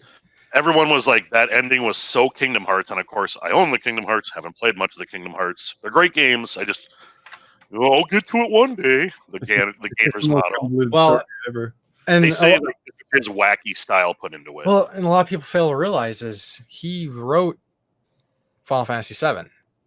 He wrote Advent Children. Like, he's very much like a part of the series. Like, so it's not. I don't know. Yeah, we'll see what happens. I'm hopeful. I absolutely love this. I am so excited. Would you guys be mad if they drastically changed the story going forward on this? Like, they gave you this. Yes. They gave you this to kind of give you the member berries, and then. Well, here's the thing. Like, I've talked to Church on this, and I'm sorry for people if you're hearing this and you're like, shit, they're going to talk about it. So, Aerith has to die. She is the catalyst, and I've not heard anybody say this. No one, a lot of the long extended thoughts on fan theories on this, no one's yet said it, and I don't know why. It's just like, oh yeah, I guess it's a point, but Aerith is the catalyst for Cloud's character development. You don't start to figure out what's going on with Cloud, why he's acting the way he is, why he doesn't act the way he should be, and all the questions in between that. I'm like, no, that's Catalyst. Why are you guys like, oh, maybe this or maybe? I'm like, he doesn't change and grow until that moment. So if they go, surprise, she lives, or you can save her because fate's what you make it. Thumbs down. I'll still play it. I'll still buy it, but thumbs down in my opinion. So you don't think they're going to Star Trek Into Darkness it? I hope they don't. I think they're not. I think they're trying to give the veterans like, ho, we're messing, because even in that ultimatum thing, they said, think of this as because they were like, oh, what does remake mean? They're like, interesting question. This is a remake in more ways than just it looks pretty. Exactly. So that's my final thoughts on it, without making a whole, like Church said, without drawing this out for another 2 hours. So Jason? Yeah, well, I'm pretty much agreeing with everything so far. Yeah, if you haven't played it, if you're waiting for all the parts to be out, you're doing yourself a great disservice. That's all I gotta say. Perfect. All right, let's jump into the community question. Last week we asked if anybody was playing Final Fantasy VII Remake or Animal Crossing and what were their thoughts, and we got no comments. We were probably too busy playing Final Fantasy VII and Animal Crossing. So. Yeah, hopefully that's what it was. That's definitely what it was. We won't hold it against you. We'll keep doing the community questions. Sweet. Well, this week we actually have one. Yes, prepared. I pulled this one out of my ass before we even started. It's great. It's a question you didn't know you wanted to answer. Yeah. What's your favorite sword in gaming? And since you won't be with us the next episode, why don't we hear your answer now, Justin? Oh, that is cruel, man. This whole time I've been like, gotta get my Final Fantasy game face on. And it's like, what? No. Why? 7? 42. What is the answer to everything? 42? Yeah. So, I know I'm gonna regret it, but because it's like, God, what game did I really like? Because there have been swords where I'm like, I have this sword finally. It's usually have the power. It's gonna be a game. It's gonna be a sword that spans almost every game in the set series, but changes uniquely sometimes to set game. And I'm gonna have to say, with being put on the spot, Excalibur from the Final Fantasy series. Okay, yeah, cool. Because not only is it one of the, and here's the thing, it's not the best sword. It's usually one of the last 3 swords you get, but for a lot of the Final Fantasy games, it's not the best sword you get. And I like how some Final Fantasies use Gilgamesh, who's looking for Excalibur, but he always gets the Excalibur. What is it? The Excalibur? Excalibur. Yeah, it's spelled different. He gets the fake one, and he always thinks it's the real one. So I like how it's been like this running sword that means something, but then they've added things to the sword itself. So Excalibur for the Final Fantasy series. Good choice. I dig it. Cool. So for everybody else listening, let us know your thoughts. What's your favorite sword in gaming? Or one of your favorites. It doesn't have, if you can't come up with a couple. You can name a couple. Throw the whole arsenal there. All swords, always. Yeah. So then let's kind of run through what we've been playing lately. So Justino Heat, you're up. What have you been up to? What you been playing? See, now I feel good that I can actually say I have a swath of things. So first off, obviously, I played and beat Final Fantasy VII Remake. Shocker. Tune in next podcast where we're going to talk about it. I beat that. Unfortunately, Resident Evil 3, and I know it's due to COVID that they pushed up shipping because they didn't know if shipping was going to be screwed up for Final 7. So I only got halfway. I think I'm a little over halfway through Resident Evil 3 Remake. Okay. So you're 45 minutes into it?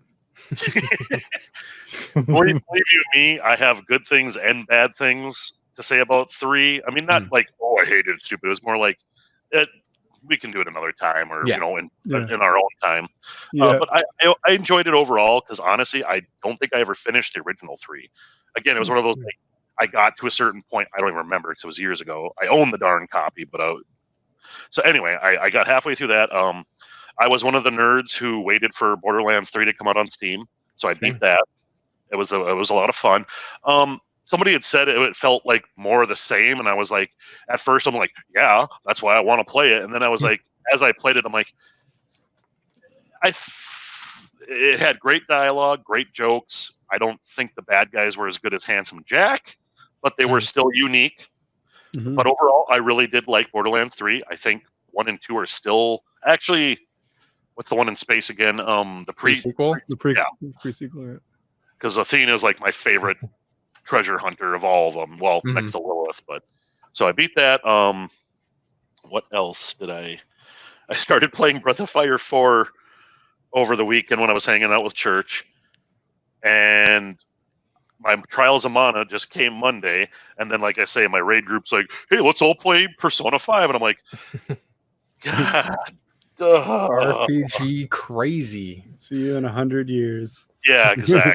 and it was funny. Someone's like, "Why not all of them?" I'm like, "Fuck you." Might as well start at the beginning and work your way to 5. I'm unfortunately an essential during these tough times, so I don't get to stay home and get paid to just. Oh, woke up at 11:30. I guess I'll play some video games. Yeah. Streets of Rage 4 played in that.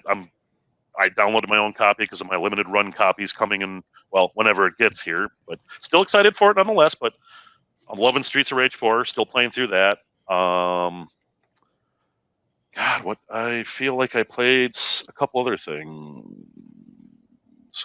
Oh, I downloaded this new. I was talking to church about it. I guess it's still the beta in development. What are they? Early access. Mm-hmm. It's this game based off Lodos War called like Deedlit and the Magical Labyrinth.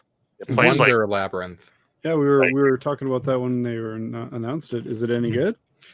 I bought it had a sale on it. So it was like $8, and I still haven't finished it because I'm actually kind of stuck at a spot. I'm like, I feel like, but I think it's great. It plays just like Symphony of the Night.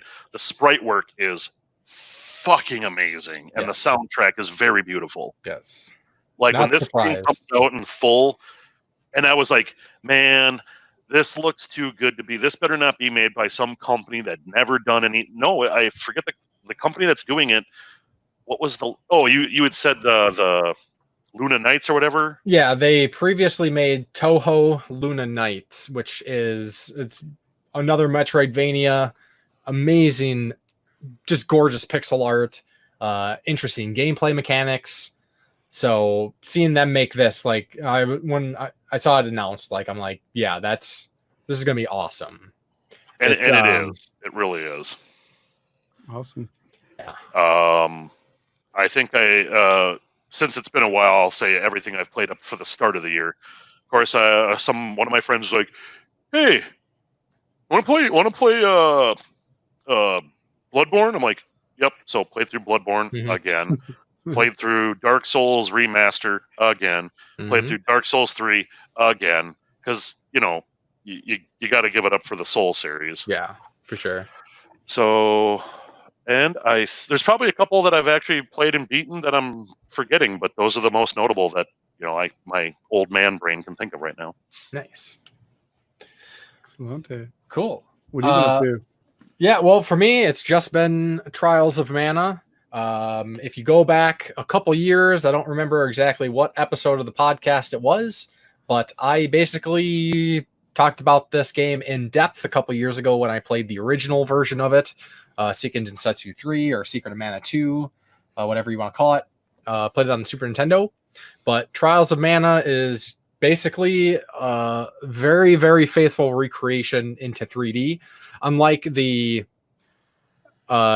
Secret of Mana remake, which was basically just kind of like an upscale of the graphics and kind of like redone soundtrack, where they made the game fully in 3D, rotatable camera, you can jump and whatnot. I mean, if you like Secret of Mana or that gameplay, Trials of Mana, I think it's an awesome entry in the series. I would say it's must play. They nailed it. Voice acting's not the greatest, There's some very hilarious moments. The ghost thing is amazing. It's hilarious. Absolutely Wait, hilarious. what? Have you ever actually talked to a ghost? Maybe that's what ghosts sound like. It could be. That's true. But they did some really good quality of life improvements, mostly when it comes to navigation. You can pull up a map. It basically kind of gives you a star for like, oh, this is where you got to go for your next objective. So with the original, like I found myself like I had to use a guide because I got lost so often because you do have to retread some areas and go further into some dungeons. So that was a huge help. Like I never really even had to refer to a guide at all. There's some great post-game content that I would really, really encourage people to do that once you complete the main game, because then you get another tier of your class changes, and then there's some a cool dungeon boss fight thing that kind of ties in with the story to some extent. But yeah, Trials of Mana, fantastic. I gotta get my copy one of these years. It's trapped across the border in my border box. Yeah, with a slew of other games, but I don't really want to bug my sister-in-law a million times to get my mail, so I'm gonna really hold off till I got my emergency stuff. I got my Doom Eternal Collector's Edition and my Final Fantasy First Class Edition, so that's good. Nice. So Jason, what have you been up to? Oh, quite a lot of gaming. Seems like, anyway. It doesn't feel like it. After I beat Final Fantasy VII Remake, popped in a game called Full Blast that I just imported from France from Red Art Games, and that is it's got to be the easiest platinum ever. Yeah, you said. I think, And you haven't played Mayo yet. I beat the third mission. It's a shoot 'em up. Sorry, I should mention it's a shoot 'em up, and I beat the third mission and I got the platinum. So I didn't even have to beat the game. It was ridiculous. It was pretty fun. It was like under an hour too, wasn't it? To beat the whole game? No, to get the platinum. Oh yeah, like three levels, so like 15 minutes maybe. Yeah, really, really easy. It almost made me think of Avatar: The Last Airbender on 360, where if you can get a 50-hit combo, which is very easy, you can get the full 1,000. You don't even have to beat the first level in that game to get all the achievements. So yeah, it felt on that level of easy. Yeah, it's kind of sad, but it was a pretty fun game. Got a little repetitive, and then it was over. So that's about it for that. Then I played a game I've waited many moons for, Streets of Rage 4. I redeemed one of my Game Pass things because I'm also waiting for a limited run copy, and I'm more than satisfied with the wait. It was well worth it. So many characters to choose from, such awesome creative levels. Everything was a lot of fun in it. I really want to play through it again co-op before my little Game Pass runs out, so I don't have to do another one. Then I'll have to call it good till my PS4 copy shows up, and then I'll play it on there. Besides that, I just beat Go-Go Ackman, which was my backlog roulette short game pick from the last episode of the Super Enabler Bros. It was a lot of fun, pretty easy platformer. As I mentioned before, it's got the Akira Toriyama art style. It was really a creative game and a lot of fun, but not super challenging. A couple parts were a little bit, but nothing too crazy. So hopefully sooner or later I'll check out 2 and 3, because I also have those on the shelf. A lot of fun. I started a little bit of Legend of Dragoon, which was my RPG backlog roulette pick. Nice. Not too far into it yet, but I am loving it. So I'll keep going with that. And besides that, the only other game I've been playing lately is Predator Hunting Grounds. A lot of fun. Think Friday the 13th or maybe even a little bit of what Evolve tried to be. But you're basically a fire team in the jungle. You've got a mission to pull off. Meanwhile, you've got to contend with AI fire, like guerrilla soldier guys, and obviously the predator is stalking you, and it's a lot of fun. Chris, the old ass retro gamer, and I actually played it last night, and he streamed a bit of it, so that was pretty fun. I didn't know he was going to stream until we were playing, but it was cool. Yeah, we did pretty good. We got progressively better. You just got a short mission, kind of like in the first Predator movie. You've got a mission, and then the Predator just happens to be part of it. It kind of fucks up what you're trying to do. Mm-hmm. So there's multiple ways to win, just like in Friday the 13th. You can either escape the Predator, kill the Predator, then you have to defend his body against soldier guys that are trying to capture it for science. And it's a lot of fun. Or get yourself brutally gutted by the Predator. Mm. But a lot of fun. I managed to kill the Predator on one round. But also when he gets downed, he still has more health where he can self-destruct like in the first movie. So you either gotta kill him before he can arm that or run the hell away really, really far. So it's kind of cool. So even when he dies, he can still win if you don't get away fast enough. Mm-hmm. It was a lot of fun. I'm hoping more people check it out so that it kind of has a good community. It's a lot of fun. Hopefully, because that's what it's got crossplay too. So. Yeah, that's huge, I think. So hopefully that breathes some life into it, because that's kind of one of the problems that Friday the 13th had. The community kind of just died out. Yeah. I'm hoping, like I said, I'm hoping 6th round, maybe we'll get some expansions and stuff. One thing I've seen people complaining about, I haven't played enough of it. I'd say maybe I watched my brother play a couple rounds the other night before I went to work, because I was like, if I start playing, I'm calling in. And the music's right there. The music is perfect there, but there seems to be like a lack of different missions and stuff to do, but I don't see that being a big deal to me. Okay, cool. So upcoming games in the next couple weeks, it's mostly just like re-releases and ports as far as I can tell. Like Ion Fury is getting console release. We got the Wonderful 101 remaster coming out. Yeah. That's what I'm seeing.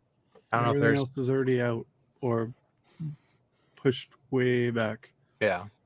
Even the East game is still at the end of the month.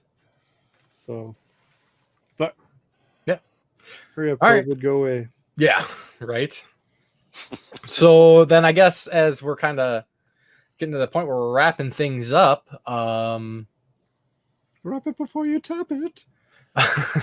Exactly.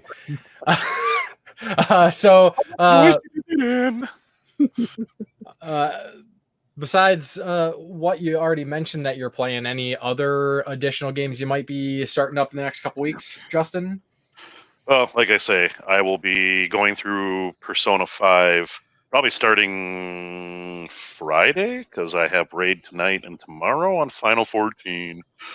And so I'll probably start in Persona 5 and really, really trying to not forget about Breath of Fire 4, because I hate when you start an RPG and then you move away from it for an amount of time, then you come back, you're like, oh, what the fuck what did I have to go do? And you talk to everybody, and they're like, oh, the town's under attack. You're like, that's not telling me where I need to go. Fuck. Yeah, you just basically start up and you're like, what is... Yeah. And it was funny because I was playing it. Feeling. Church was just like, oh God, I got to play this. Oh, it's so good. And I'm like, I'm done hearing you and I have to play this. Yeah. He's got Legend of Dragoon. He's got Dragon Quest VIII. He's got all these great RPGs, but games unfortunately keep getting made and keep getting released. That still has Yakuza 0. Yep. And I have to forever bug him until it's done, and then start bugging him about Kiwami because I saw he picked that up too. One of the big ones I think it's coming up soon that it gets released to Steam is Outer Worlds. Yes. Oh yeah. Excellent. I So- highly recommend it. Again, like I'm super stoked for it. I know I could play it on my PS4, but last year when we were coming back from MGC, I dropped like $1,100 to upgrade my PC. So it's not that I'm late. I've one Epic can go F itself. I'm not doing two different downloader, applications for games. I'm like, Steam's fine, but I could have played on my PS4, but I'm like, no, I spent all this money to upgrade my computer. I want to play it in like the best possible like setting I can. So, so I've been waiting. So I think we're coming up soon in a month. It comes to Steam. I'm not sure. Hoping. I don't see a date right now from what I just looked at, but Okay. I didn't look Yeah, too you guys hard. got to get on that game. It was a lot of fun. I really enjoyed it. So that's my future. So What a bright future it is. yeah. Indeed. So we're at we got a couple more things just to mention real quick, but you said you had a hard cutoff and we're about that time. So should we let you go? Yeah. I think I just we're about done anyway. I just Pretty gotta much. talk about how I'm gonna play Undertale, and that's it. Yeah. That's all I got coming up. Undertale, And Cartridge then Club Game of the social media Month. stuff. So yeah, so No one wants to get a hold of us anyway. of course, I'm glad you were able to join us. I've been meaning to get you on before now, but better now than never. You're say always so. welcome back, like I work says. and work weekends and have a family and an adult responsibly. We could do this on a weekend where we could do whatever, but Yeah. We'll be able to do it again sometime, and we'll definitely do that. So definitely. yeah, so yeah, thanks for joining us, and Thank you guys for having me. It was a lot of fun. Bye, we love you. yeah, you too. we'll catch you later, man. You have a good one. Take care, guys. See ya. So, next couple weeks, as you mentioned, Undertale. So you're gonna be playing some Undertale in a couple weeks, maybe? I'll be playing it like right away. Yeah. Going back between that, Predator and Legend of Dragoon is my plans. We got to wait a bit for another Super Enabler Bros episode because stuff's going crazy at work for Chris. So unless we do it a lot earlier, he's not really free to do that. So COVID, fuck off. Yeah, for sure. And yeah, Undertale is Cartridge Club Game of the Month for May. I would really, if there's anybody listening and you haven't played Undertale, play the game. I'm telling you, it is. Unless you absolutely do not like kind of like old school style JRPGs. I thought you'd be like, in case you do not like fun. Yeah, that too. Sell it, man. It's a game that presents itself in one way, but the story is like such a curveball, and there's some just crazy twists, and it's awesome. I love it. I will hype it. It deserves all the credit it gets. And this is a perfect time to play it. And if anybody's listening and plays games on Steam and doesn't have Undertale and wouldn't mind playing along with the Cartridge Club this month, let me know. I believe I have a extra Steam key for Undertale that I could give you. So let me know. I'm pretty sure it's still good. I picked it up with the big Humble Bundle last month. I redeemed the key so I would have the key because I heard that if you don't redeem the key, then they expire. So I'm pretty sure it's still working. So let me know and I can hopefully hook you up. But yeah, play Undertale. It is so much fun. It's available. He'll literally give it to you to play. He did it to me. I did. It's been my short list. It is since then. It is. I mean, I always say I have a lot of favorite games of all time, but Undertale is one of my favorite games of all time. It is probably top 5 soundtracks of all time for games for me. God damn. Like the soundtrack, I love the soundtrack. I have it on disc, and I have it on vinyl. Cool. Because it's that good. Yeah, for me, this is like one of the few times when I actually don't necessarily have plans besides I got Yakuza 0. Yeah. But Bloodstain, I'm gonna definitely be checking out the DLC for Bloodstain for Zangetsu. I will be replaying Undertale myself for reasons. Also because it's Cartridge Club Game of the Month. I love the club. I've been wanting to replay Undertale for quite a long time. I never need an excuse, but this is an excuse. An excuse is always good anyway. Yes. That's how I played Ocarina of Time last month. What's that? That's why I played Ocarina of Time last month. Hell yeah. Let's get the hell up out of here. People are tired of listening to that. Well, only other game I think I might try to squeeze in, because from what you told me, it's short, is Tetris Effect on PSVR. It's short. Yeah, it's not very long. Few hours, right? Yeah, well, it depends on how good you are at Tetris, honestly. I'm pretty good at Tetris. Okay, well, beat Tetris then. Okay, well, then in case you want to get a hold of us and you don't know how to get a hold of us, you can look up the Game Tenants Podcast on YouTube. It's available on SoundCloud. If you have a podcast app, most likely you'll be able to find the Game Tenants Podcast. Just look us up. We're also available on Apple Podcasts. Yeah. Then if you want to get a hold of me, you can look me up on YouTube, Facebook, Twitter, and Instagram as The Game Grinder, and Jason on YouTube, Facebook, and Twitter as Corpse Flood Gaming. Hit us up. Let us know your thoughts. Post that community question. Yeah. Share. Forward in games. Like, subscribe, share. All that stuff. I'm trying to think. We're on episode 95. I can't remember the last time we asked anybody to share the podcast. So 95 episodes, I think it's time to say, hey, like us, spread the love a little bit. Late to the party of sharing our own content. Yeah, 95 episodes in.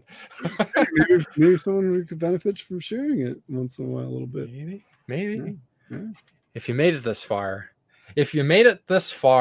use the real OGs and we love you gotta type something in the comments. Like someone's like, oh, if you made it this far, type banana or something. If you made it this far, type shut the fuck up, guys. all the comments just shut the fuck up, guys. Hey, that works for me. So yeah, I think that's going to do it for this episode of the Game Tenants Podcast. Catch you later. Talk to you later. Thanks for listening. Mwah.